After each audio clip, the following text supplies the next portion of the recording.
Bismillahirrahmanirrahim. Honorable Shehryar Afridi Sahab, Chairman, Parliamentary Committee on Kashmir, Raja Parvez Ashraf Sahab, Member National Assembly and former Prime Minister of Pakistan, Mr. Ranjit Singh, who is Member of the National Assembly, Dr. Azad Marshall, Bishop and President of National Council of Churches in Pakistan, Dr. Ramesh, Member of National Assembly, Todd Shea, आपका क्या इसमें ग्रामी है? अदनान कादरी जी, Adnan Qadri and Mr. Adnan Qadri साहब के रिश्तेदार हैं जी मेरे चचा चचा है अदनान कादरी साहब.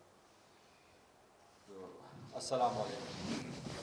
I've been advised to be bilingual, and I don't go bilingual most of the time. Either I speak in Urdu or in English.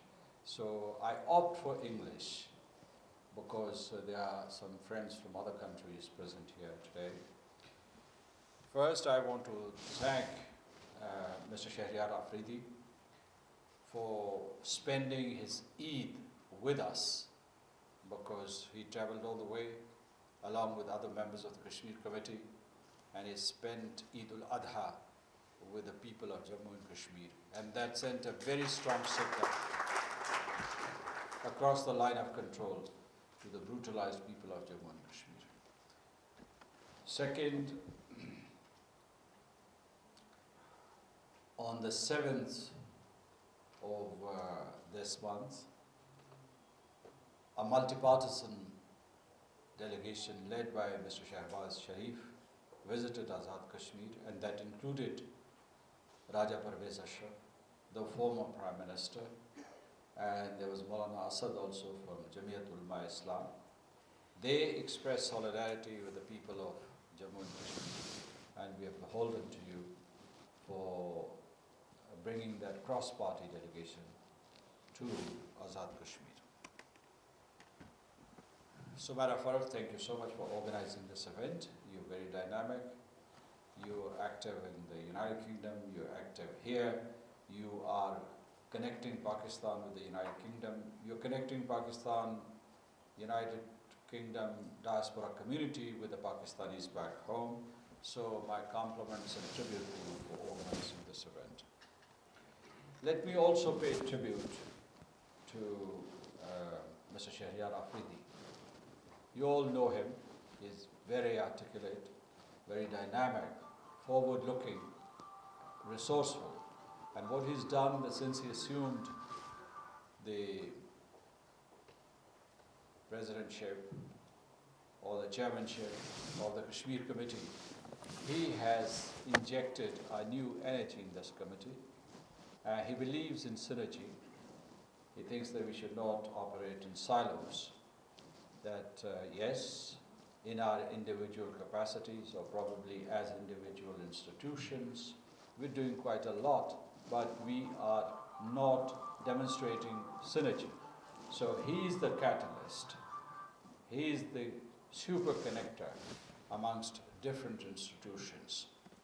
So we're grateful to him. He is always very vocal and an inspiring speaker. It's a tragedy, it's an irony that he could not speak up. But पहले जो है ये telephone का music आप बजा लीजिए, इत्मीनान कर लीजिए, उसके बाद में शुरू कर लीजिए. एक मरतबा फिर मुकर्रर इरशाद है. सर आप प्लीज़ टॉयलेटली फ़ोन बंद करें प्लीज़. और अगर नहीं तो मैं बताता हूँ कि उसको साइलेंट कैसे किया जाता है या उसको. ठीक. ये धुन शायद आपको बहुत पसंद है. ऐसा मजाक कर रहा हूँ.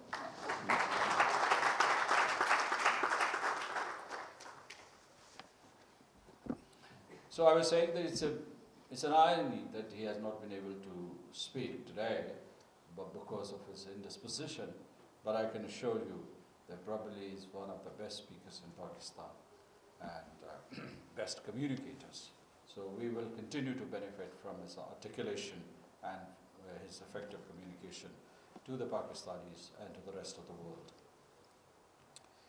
Now let me tell you that God has created us equal. And God has created us all. This is also very important to understand. And God has created people who follow faiths, who believe in one God, and who believe in a prophet, who believe in the world hereafter. But God has created people who are animists. God has created who do not believe in the world hereafter. And there are so many of them. So we have to talk about humanity. When we adhere to our faiths,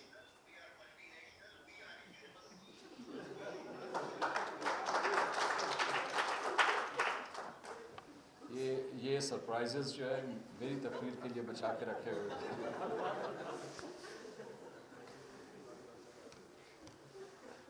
So going back, I was saying God has created us all, and God has created us in different forms, let me say. I mean, from Africa to China to East Asia, the whole of East Asia, to Europe, the Middle East, Central Asia, North America, Latin America, in different shapes and forms. So if we, I mean, in Islam and all monotheistic religions, believe that God is omnipotent and all-powerful, He could not have created others when we do the othering, that they are others, and probably they are less pious, and that they are less worthy of God's mercy and blessings. I'm mistaken, because God has created us all, and therefore minority is a statistical figure. Minority doesn't mean that you are not equal. You say, for instance, in a population of 100 million, you have 2 or 3 or 4%, one segment of population, that is minority.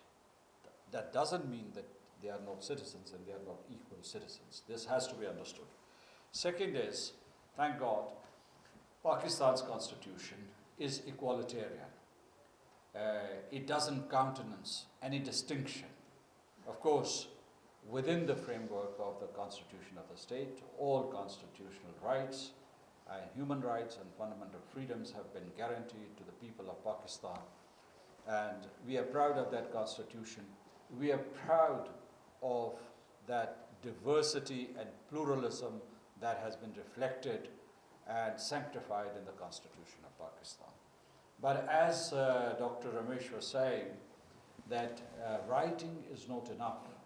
You have to implement what your sacred documents say. If it says that people are equal, you have to demonstrate on the street that people are equal. That would make your civilization, your state, your polity, your democracy superior to others. This needs to be understood. Let me tell you that in Azad Kashmir, we have minorities, but they are very, very small, minuscule. And we look after them. They have their own problems. When I go abroad, people do ask me this question about the treatment of minorities in Azad Kashmir. And we have minorities in Muzaffarabad, in Bhimber, in Mirpur, also Kotli, Punch. But they are sprinkling. And yet, we know that we have to take care of their rights, that we have to promote and protect their rights. In Muzaffarabad, there's Christian community, and let me talk about Christian community, and we have Protestants and we have Catholics, but in Muzaffarabad, the capital of Azad Kashmir, you have Protestants mostly. You have Catholics mostly. Protestants are elsewhere. We're trying to integrate into the mainstream, and we are successful to some extent. They have their own problems or issues which have not been addressed yet. Let me candidly admit that, and we are trying to resolve those problems. So, and we can have dialogue with the pastors in Pakistan and this Council of Churches to redress their grievances. So that's my assurance to you. And I always say that, we have freedom in Azad Kashmir and our name is Azad Kashmir, which means free. But this doesn't mean that we are a paragon of perfection. We have our own problems which we are trying to resolve.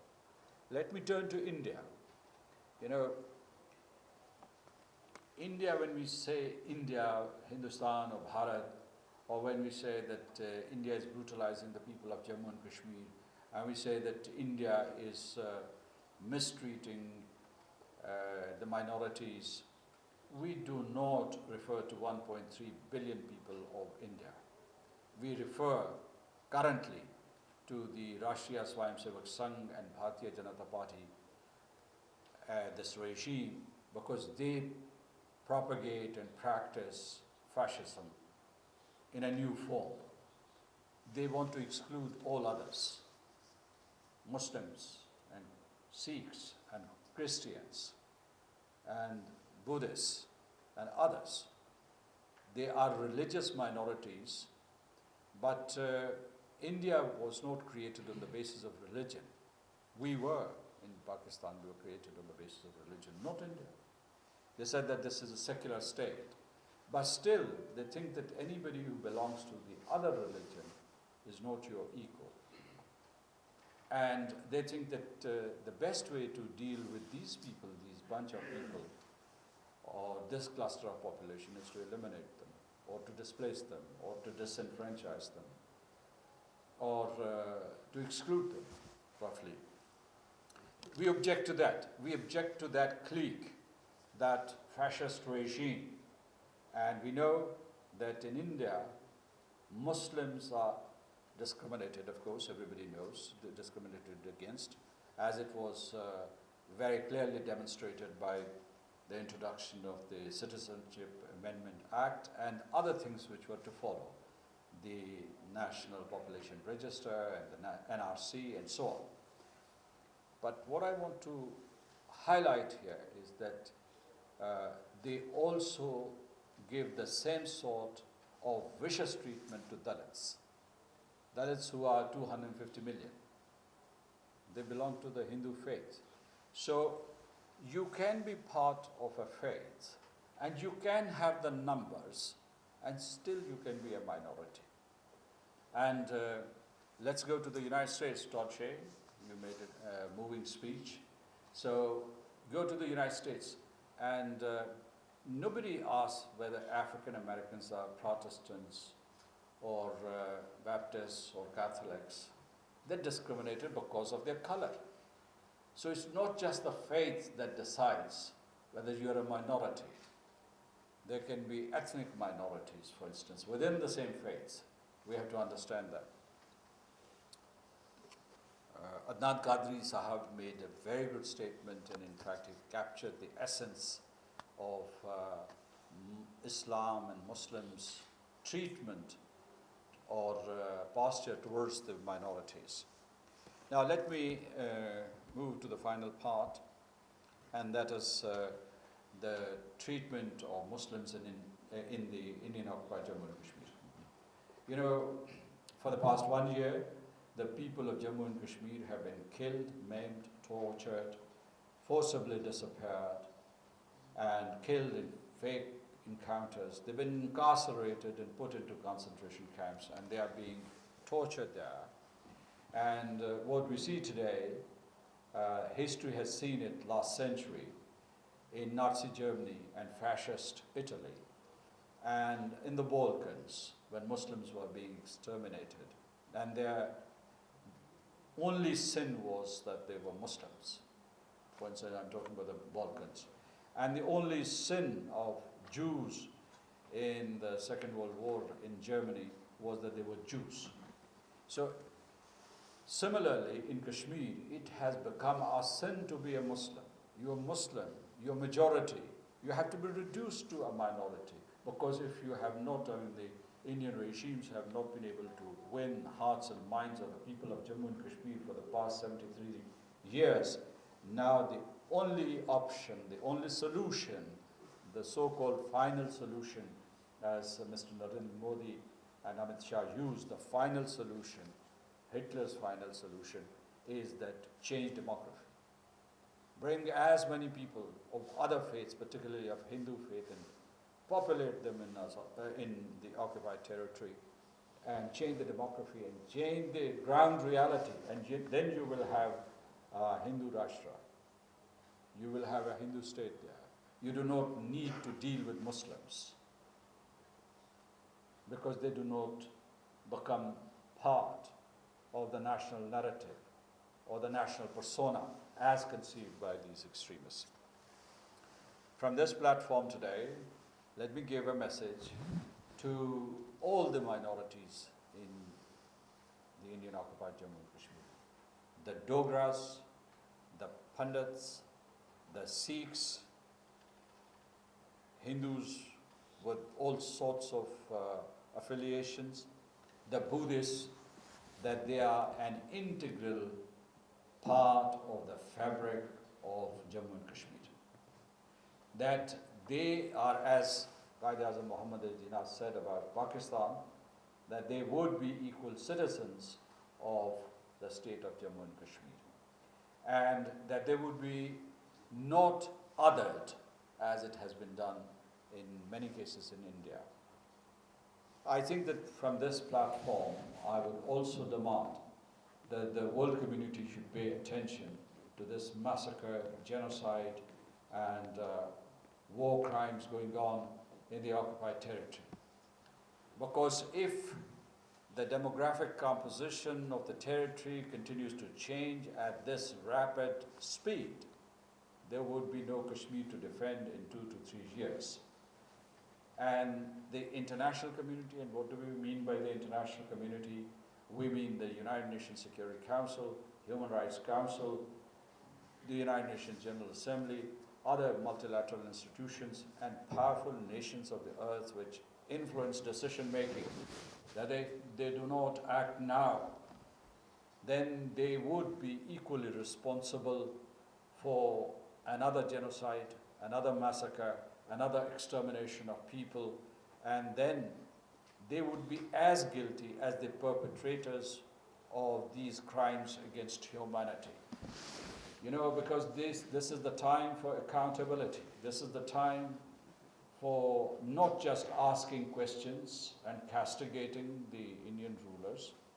This is the time to stop massacre and stop this highway robbery of the rights of the people of Jammu and Kashmir. And this is collective responsibility. I'm grateful to all of you because you opened this space for Kashmir, Sumaira Farikh and Shehryar Afridi Sahab. It could have been an event about minorities, but you open up the space for Kashmir, for Azad Kashmir, for the victims of the Indian oppression in Kashmir. Now, with this, I think, since brevity has been the norm of today's event, I must also end my remarks here with profuse gratitude and thanks to the organizers of this event and to Mr. Shehryar Afridi and all the speeches which were moving speeches, and I would pay compliment to each one of you, and I think some very important points were raised by Dr. Ramesh, and then Azad Marshal Sahab. I really enjoyed your speech, very structured and very compelling arguments. Thank you so much, everybody. Thank you, everybody. Long live Pakistan, long live Azad Kashmir.